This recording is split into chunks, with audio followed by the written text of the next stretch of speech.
So if it's not clear to folks yet, and maybe they're just unaccustomed to the e-mobility sector, introduce us to Lime, the company, and how it's going to try to solve that last mile problem. Yeah, I mean, we started in 2017, very early in 2017. So we're about 7.5 years into that journey, which is kind of shocking to me because it feels like a blink of an eye. We started the company as a pedal bike company and have quickly evolved to all e-mobility because we found that riders and users want the electric assist. Save one that I haven't seen yet, skateboards. Yeah, that's fair. That's a good point. We'll leave skateboards to someone else. Next time, next company. We essentially now offer a fleet of e-bikes and e-scooters in over 280 markets around the world. And as you mentioned, over 500 million trips, nearly a billion, actually over 1 billion kilometers now for those who follow kilometers. I like kilometers when you can get over 1 billion. Yes, exactly. Yeah, it's an important metric. I think it's like 600 or 700 million miles for those who follow the miles. And so, we operate these programs in cities for everything from Los Angeles, Chicago, and DC to Madrid, London, and Tel Aviv. And that's the premise of the company. It does feel like a blink of an eye, frankly. 2017 is just yesterday. I can still remember living in Miami, seeing City Bike. And I know that was one of the early markets that you all moved into. What needed to be true, really? If you think 5, 10, 15 years ago, why would this business have failed prior to 2017? Yeah, I think it's probably 3 things, but there's probably many more, but 3 chief things. One is the ubiquitous accessibility of iPhones, right? An iPhone is what's critical. Culture. Yeah, exactly. So everyone having a phone that can scan a QR code, that can find a bike or scooter on the street. So one is just having the sort of technology in everyone's pocket.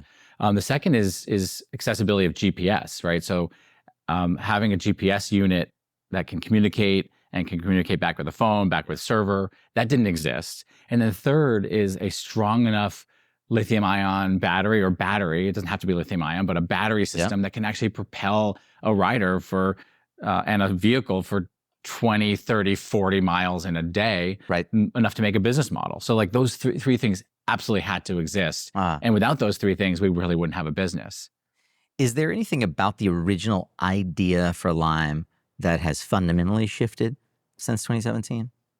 Honestly, the fundamentals are all still there. I think, as I mentioned earlier, like we shifted from a pedal bike to broader e-mobility. We shifted from having more of a focus or an exclusive focus on bikes to actually having a more dominant focus on scooters. I think one thing that did come along is the advent of the form factor of the scooter. And in many ways, the scooter has become sort of a gateway into micromobility for many people. It is seen as easy, accessible, you step right on. And then many people then try the platform and then they're like, oh yeah, you know what? Maybe for this longer trip, I might want to take an e-bike because it's actually a little more comfortable and I can sit back and I can go a little faster, a little farther. So you sort of had the evolution of mobility from both a form factor perspective as well as the adding electric assist behind it. In these nascent markets like e-mobility, 8 years ago, there's the idea of innovation takes different forms.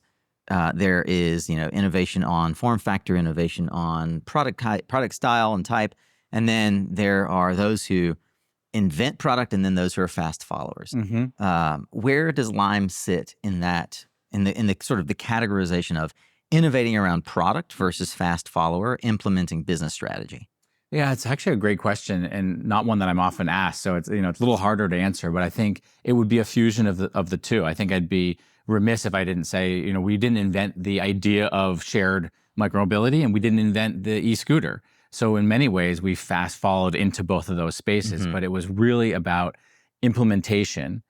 And then it was about innovating within the space. For example, our engineering team developed a swappable battery, which has made operations more efficient, lower carbon, uptime is higher. All those things are critical. And if we didn't do that and do that right in a way that then also has durability of the vehicles and the batteries, we wouldn't have a business. Is Lime the first to have swappable batteries? We weren't the first to have a swappable battery, but our team innovated in the way to do it and implement it well. So I would say in many ways, we're looking at ideas out there and figuring out how can we execute on those ideas the best. Tell me about the co-founding team.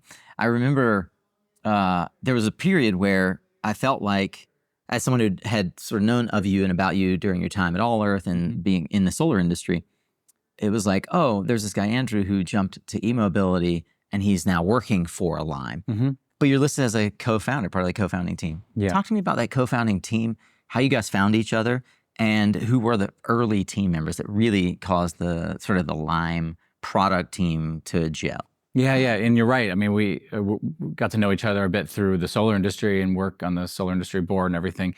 And in many ways, the extension from solar to e-mobility made a ton of sense, because in solar, you're always talking about, all right, how do we electrify everything? How do we power everything with the sun and the wind, et cetera? So it's like, was a very much inevitable.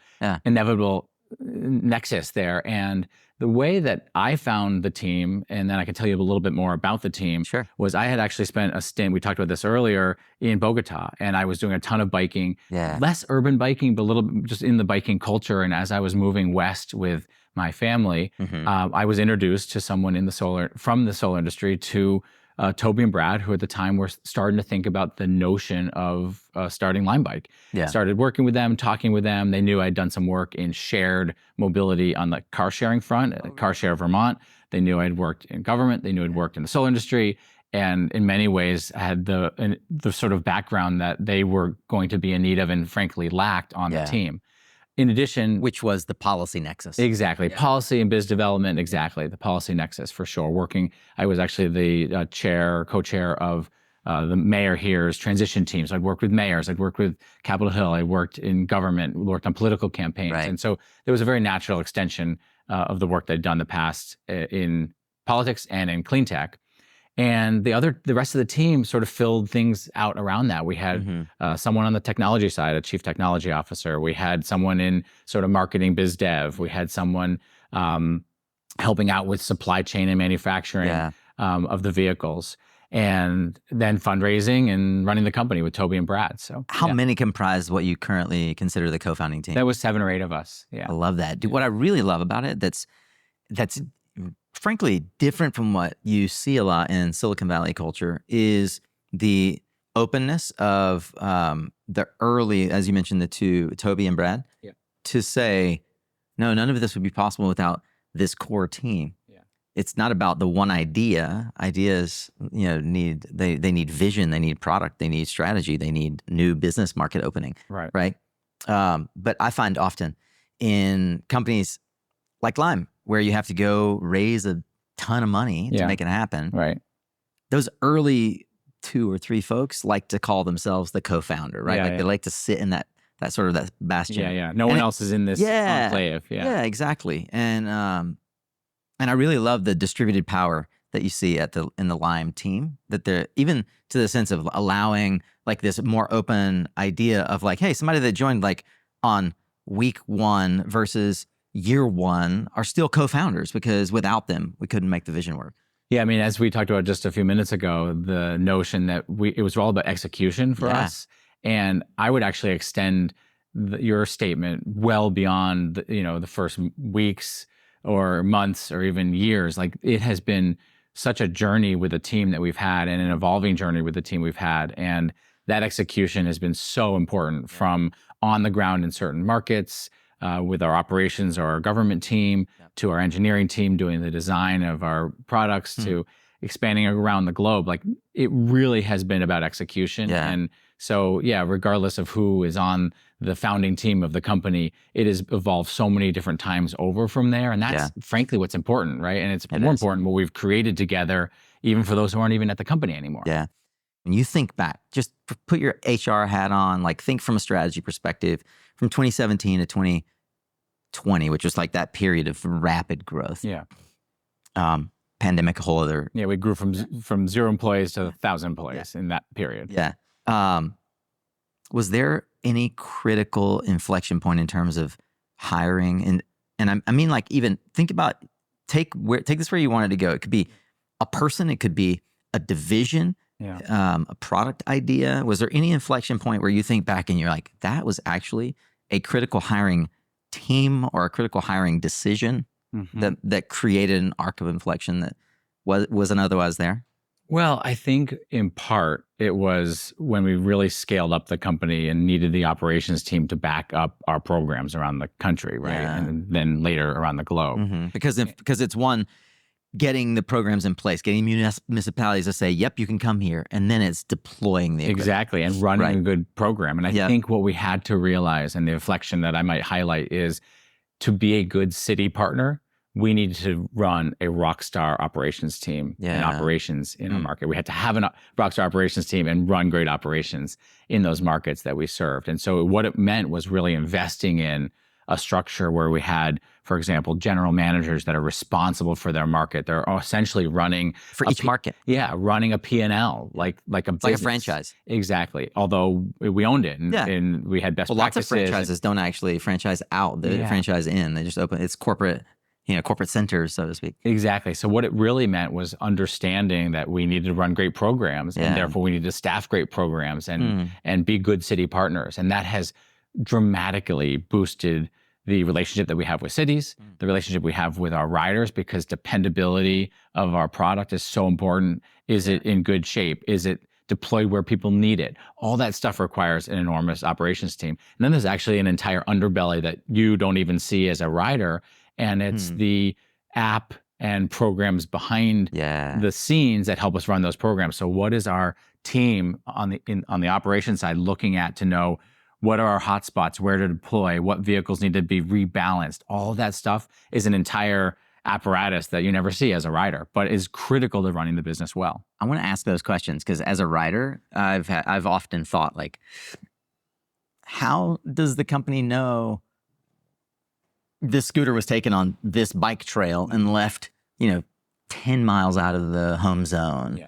How do you find it and recover it? How do you optimize for the redistribution, right? Like, and I think the underlying question to that is, like, how do you staff for the inevitable complexity of that operation? Yeah, I mean, that is the critical question for how to run a good program. And we have this entire interface that helps us run the company. So in a market, you will be able to see whether vehicles are in a certain zone or what vehicles have sat idle for a certain amount of time and thus need to be rebalanced back into sort of the hot spots that we have. So we know hotspots. We know when vehicles are sitting idle. We know when vehicles need to be charged. We know when vehicles need maintenance. We know when vehicles aren't getting a good 5-star review from riders. And so all those things are put together and flagged for the operations team that allow them to run the business. And that is happening in over 280 locations around the globe all at once, with everyone running those programs as best as they can so that our vehicles are available for riders. So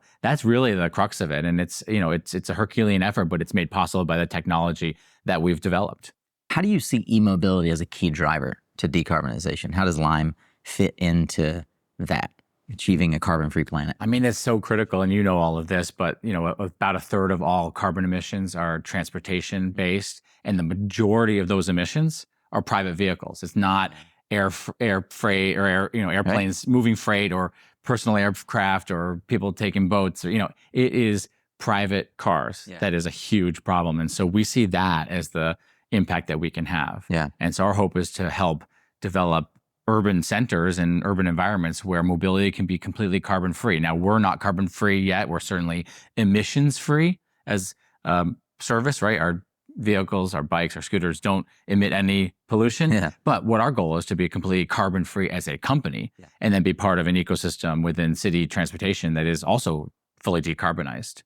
Wang Ting, the CEO, said in the 2023 report, noting some of the notable achievements I brought up in the beginning in terms of profitability and number of rides. I think it is in particular noteworthy that Lime has achieved incredible profitability, 90 million in EBITDA adjusted, up from the prior sort of, I would say, guidance, but they're not a public company yet. Right. We could talk about that as well. And what he said, I thought was really interesting because the way he enunciated the achievement, he said, we achieved these breakthroughs as a result of our vertically integrated approach across 3 key areas: hardware, which you've talked about, software-enabled operations, and local government relations. So as one of the early key team members and co-founders of the company, you came in with your experience with Peter Welch, your experience on Capitol Hill, your experience with public relations and government relations within the solar industry. I would argue that you were, it sounds to me like you were the sort of chief driver there of how policy ties back to opening new markets. With all of that in mind, I'd like you to tell me more about the role that you serve. What exactly do you do at Lime now as head of sustainability? And how did you navigate from the guy that came in to help set policy up and open new markets to now heading sustainability? Sure. And maybe I'll answer the second part of the question first and follow it chronologically.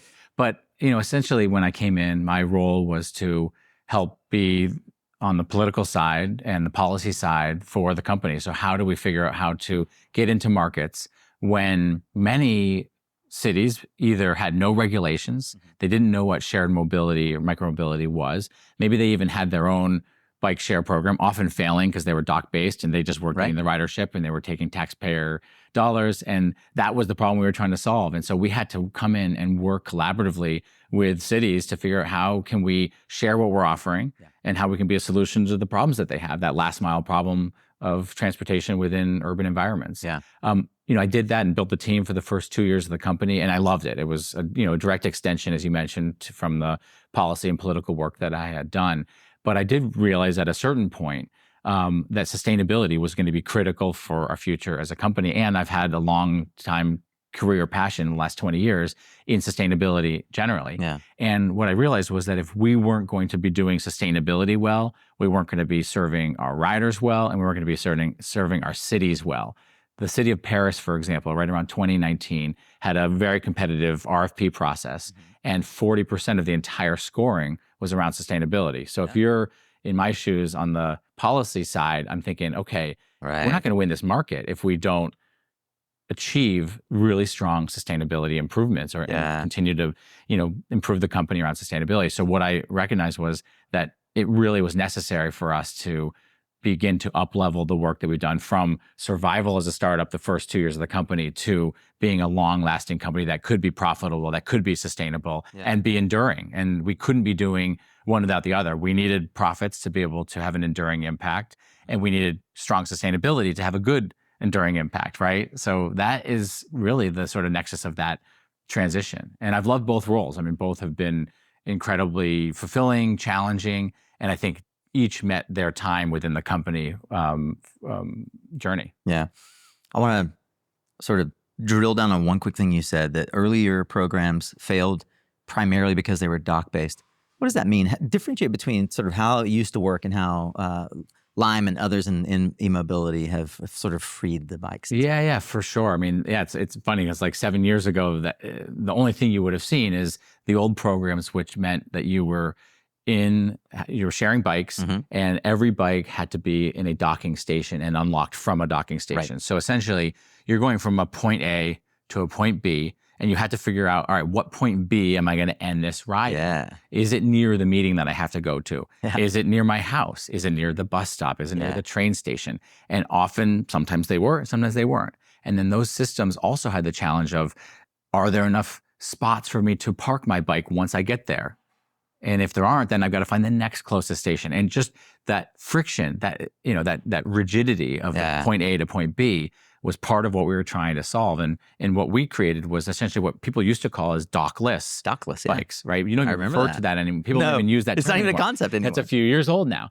And so what our system is that we have a locking system within the vehicles themselves. So the wheel of the scooter or bike is immobile unless you unlock it. So we don't actually have to be in a docking station. And so we have created some things that sort of mimic a docking station, like hotspots where we encourage riders to park. Sometimes we give them ride credit to park there, but we've essentially freed up mobility from the rigidity of those docking stations. That was really the sort of innovation that we've had to sort of work around. I want to know, in your role as head of sustainability, what does sustainability mean? I think it's, even back to 2006 when I was getting my MBA, like term sustainability was so proselytized, right? How do you square the sort of a strategy and agenda for sustainability? It's a broad term. I mean, that could be an entire podcast episode. But I'll try to I'll try to focus on what we focus on the most, which is a few areas. But Primarily, most of our work is around environmental sustainability and decarbonizing the company. So that is everything from setting incredibly ambitious carbon goals. We have a science-based target that's been validated by the Science-Based Targets Initiative to be net zero by 2030. We've actually made incredibly good progress on that. It's something I'm incredibly proud of at this company, that we have set an ambitious goal and we're ahead of schedule, which is great. Now, I'm always clear that the next 6 years are going to be even harder than the last, last 7, for sure. But part of it is setting a high marker for the company and then trying to achieve those goals and orienting the company around those goals. We've actually, When you say science-based, can you, for those who are unfamiliar with that jargon, what does that mean? Yeah, I mean, essentially it's looking at what do we need to do to achieve a 1.5 degrees Celsius Paris Accord style decarbonization track. Yeah. And so what they do is look across all industries, and companies fall in those industries and say, look, if you're going to meet those goals, you've got to reach certain decarbonization metrics. And for Lime, it's a couple of things. One, our scope 1 and 2 emissions being reduced by 90% by 2030, huge absolute emissions reduction. And then most of our scope 3 emissions, almost all of our scope 3 emissions, a 97% intensity reduction by 2030. So we can grow the business, but we also have to cut carbon. And that's been hard to do, but it's something we have. Well, scope 3 is the hardest to achieve as well, because that's down in your supply chain. Exactly. 97%, that's aggressive. Very target. aggressive. How do you get to those numbers? It's a number of things. One, it's running a much more efficient business with longer lasting vehicles. So. I'm curious, how do you, as the head of sustainability and your team, arrive at the 97 number and 90% number? Yeah, that is actually dictated by the Science-Based Targets Initiative. They have metrics. There we go. So you show your baseline and they tell you what you've got to do to be in line with keeping carbon on this planet under control. I got to be honest, I've not heard the term, and I heard in another podcast interview where you mentioned to the person interviewing you, and you're aware of this, but I gotta be honest, I'm not aware of the science-based sort of vernacular and initiative, and I feel like there are assumptions that in the sustainability world we make about what people are familiar with, right? So I appreciate you explaining that, because I've operating in predominantly solar and energy storage for the last 18 years. Right. I feel like we do have a different vernacular than e-mobility or electric vehicles or other the air miners, right? Like thinking how folks think about how we address the overarching climate goals. Where do you get that information? There's an organization. Yeah, exactly. There's an organization that was started as like a consortium of a number of NGOs around the globe, and science-based targets.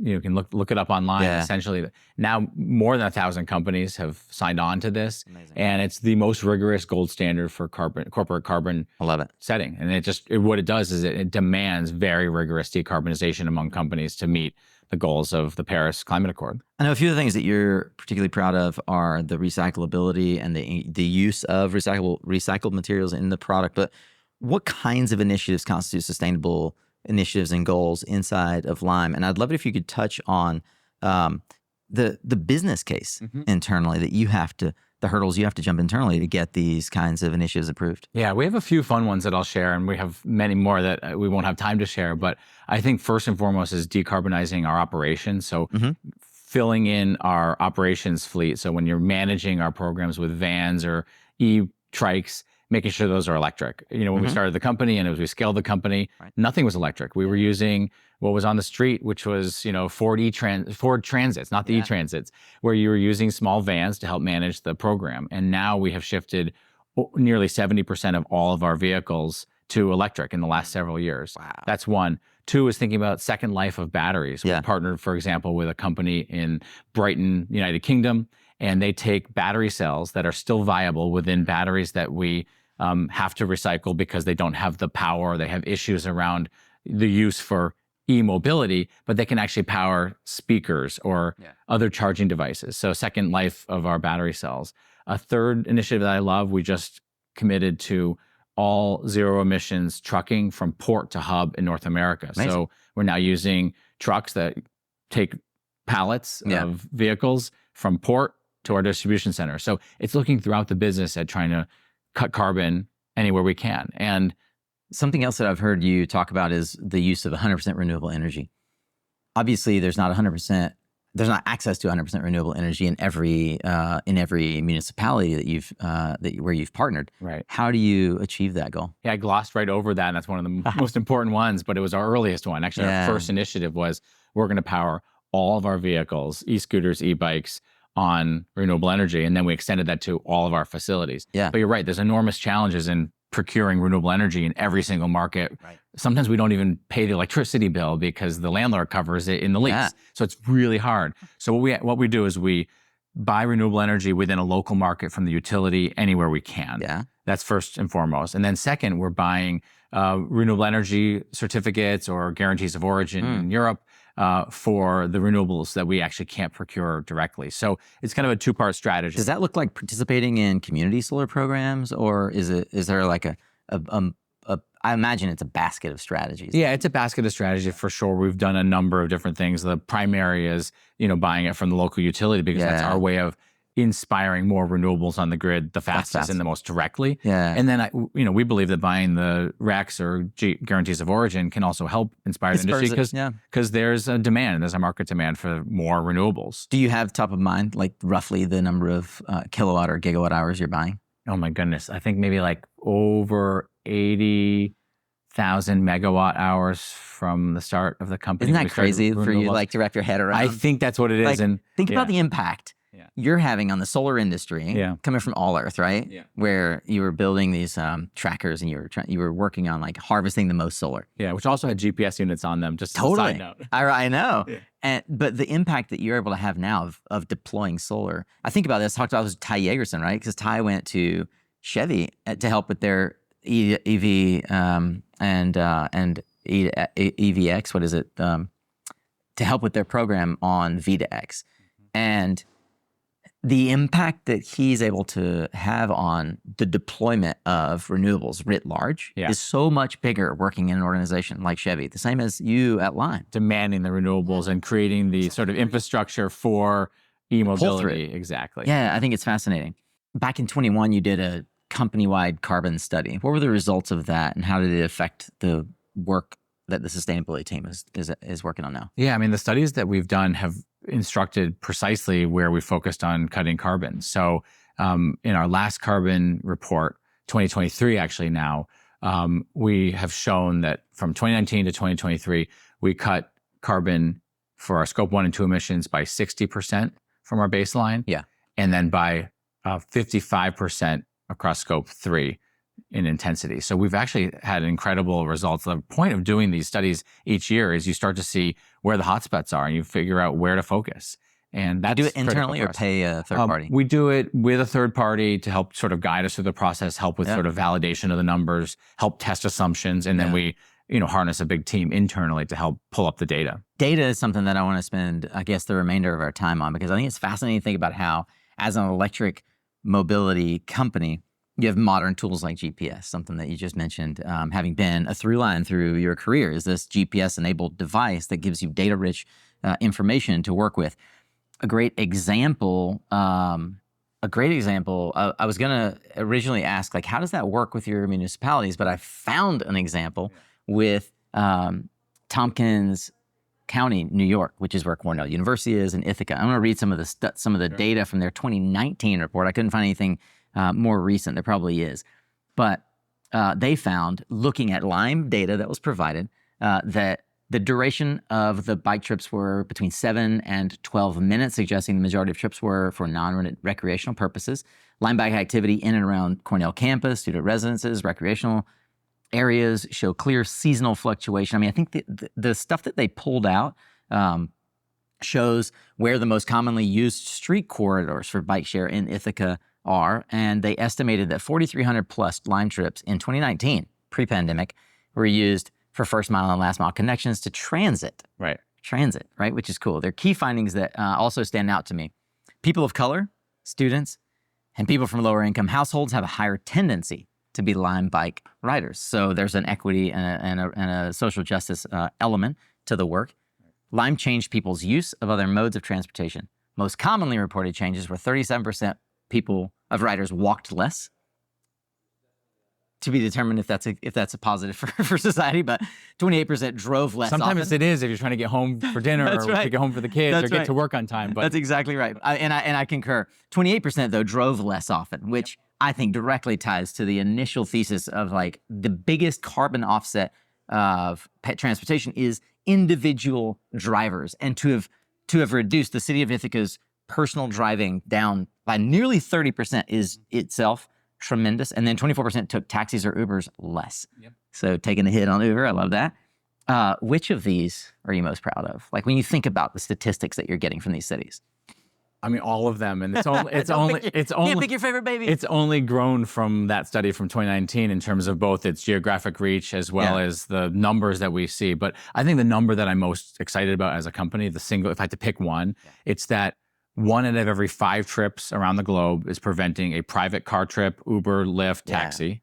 And that has accumulated to over 150 million car trips prevented by our riders. Like I never thought we would have had that impact back in 2017 when we were first starting the company. Is there anyone that is aggregating in some way or collecting the data? So I guess the question is more under the surface here. You're sharing this data with the cities. Is that a part of the program itself that they require you to share data? Yeah, sometimes it is. And sometimes we just want to do it because it creates better programs. Like back in 2020, we shared, and even before that, we shared some data with the city of Seattle. And it showed the hotspots. It showed where people were riding. It showed where people might have been going out of their way for a safer street. Oh, wow. And so we can then go to them and say, hey, here's all this data. This can actually help you invest in new infrastructure. And we've seen that from Seattle to Milan, where they take that data and they actually create infrastructure because they have the data that they didn't have before. And it gives them real tools to make those justified investments. And there are a half a dozen to a dozen companies providing similar data. Is that data, do the cities ingest that data? Is it made public? Is anyone doing something to aggregate data from the e-mobility companies writ large to provide more guidance? Yeah, it's a great question. I don't know of like a sort of clearinghouse for that data, but I'm certain that the city is combining data that we give with potentially other providers or even other modes to say, okay, as we aggregate all this data, what makes the most sense for infrastructure investments that we make? We've talked with a certain ebullience around how popular e-mobility is, but folks are increasingly concerned around safety, and that safety leads to loud voices, often non-e-mobility riders, loud voices that lead cities like San Antonio here in the US and cities like Paris abroad to fully ban scooters in particular from downtown areas. What communication would you give to those city managers? And I'm curious, is this a sign of the times? Like, is there something particular to scooters that you guys have to navigate around? And how are you handling that when these major cities that ought to be, they're great. Like San Antonio is a very easy, like I loved scooters when I was there. Can't use them anymore, right? So how do you handle that from a corporate perspective? Yeah, I mean, fortunately, it's the opposite of a sign of the times. It's very, very, very, very rare that cities Good to know. ban scooters. I mean, Paris was a very unique case. And in fact, just the opposite has happened. Since both of those cases, you've seen a proliferation of e-scooters in London, in Madrid, even in France, for example. And it's because of the data. It's because of running great programs. I think Paris was a very unique political situation where I'm not Parisian, but and they could better explain it to you, but they had a very unique political situation that I see going just the opposite. So, we've grown programs significantly. And the good news is that we very, very frequently start a program and then the city asks for more. So you might start with 1,000 scooters and bikes, and they say, okay, increase that cap to 1,500 or 2,000, or in some markets, 15,000. Is there, when these city programs, is there an incentive or a subsidy they provide to bring scooters No, in? Unfortunately, it's just the opposite. It's that we often pay a tax or a fee to the cities, or license, often much more than other forms and more carbon-emitting forms of transportation. Shockingly, a study just came out a couple weeks ago that captures that. I'm happy to share with you. I would love to link that in the show. But, just to go back to Paris, I mean, what's interesting is, so they decide not to do scooters. They love bikes, and we will have 15,000 bikes in the city of Paris. Scooters down, bikes up. Exactly. And, it was a comfort factor for the city of Paris, but also in addition to programs around the world expanding their programs, e-scooter and e-bike alike, we actually found that scooters are slightly more safe than bikes, just shockingly, yeah, that's just the way people ride, and maybe it's the speed, but that across the board, 99.99% of our trips are done incident free. And that is the most important thing, that people are riding safe and they're learning how to ride safely. And in part, that's the training that we give them, the onboarding that we give them, and hopefully the data we give to cities to make for more safe infrastructure vis-a-vis cars. Going back to the 23 letter from the CEO on the progress that you made in 2023, he said that 2024 would see new vehicle options. So I'd love to know what's on the horizon. I'd love to know, is that a little teaser for perhaps getting into the EV market, and when we might see sort of more of a expansion beyond two wheels? Still two wheels, not EV. Okay. But we're looking at a seated option where you sort of combine a scooter, which is stand up, and a bike, which is sit down and pedal, and sort of merging the two. And our research has found that actually that mode is very popular among women. And it makes it more accessible to people. And gives more distance. And gives more distance. And so that is our hope, to be able to keep expanding the options. So kind of like the Razor scooter with the seat on it that people... Yeah, you'll see it. Yeah, it's sort of a hybrid model if you picture. How interesting. Yeah. And has anyone else released a model like that? There are a few, but not with the sort of deployment and operational capacity that we're going to have. So we hope that it's a resounding success. But, as you think about the evolution of micromobility, and I think about this in general with like any startup environment, is like if you stop and like close your eyes and you think about what will 10 years from now look like, what we do is we think, okay, will there be vastly more e-mobility devices, 2, 3, 4 wheels, small form factors? We think it's a resounding yes, and that's what we're betting the company on and betting our innovation time on. You've been able to sort of thread the needle from government work to working in renewables and policy and business development, now on sustainability. For those who are listening and they're trying to figure out for themselves, how do I get a role in climate? Are there any particular core skills or character traits that you look for when you're adding to your team? Yeah, I mean, I definitely look for folks that have shown a passion for the work, right? I mean, and it's okay if the first part of your career doesn't demonstrate a passion, but you sort of want to see someone that has a passion for the work and they'll be sort of mission driven, which is, I think that's often a throwaway, but it's a really important thing to find folks that want to be doing the work they're doing. They're going to bring more energy, more creativity, more passion, more energy behind it. And I think seeing sort of, the level of commitment to the space is probably first and foremost the most important thing. I think also being able to be nimble, because this is an ever evolving landscape in the clean tech space, in solar, in e-mobility. You've got to be able to navigate vast changes. We often talked about the solar coaster back in the day. It's not that different, doesn't have as sexy a name in the e-mobility as well. Yeah. If you could leave every person you meet with one thing, what would it be? Use your network. I think people often don't, in this day and age, use the people around them, whether it's so true. Right in front of them or in sort of a broader social network. Things have become a little too diluted. And I would say, lean on the people that are in your orbit, whether you personally know them or not. I think that's pretty critical. Yeah. And last but not least, what will have changed as a result of the work that you're doing? I hope that we see urban environments totally smaller in terms of form factor of vehicles, cars pushed out, more space for housing and affordable housing instead of large parking structures, more space for on-street eateries and bike lanes, because you're not parking cars all along the curbside. Like, I just want to see cars sort of removed from their dominant place within the urban environment, because I just see that being a much more enjoyable city life.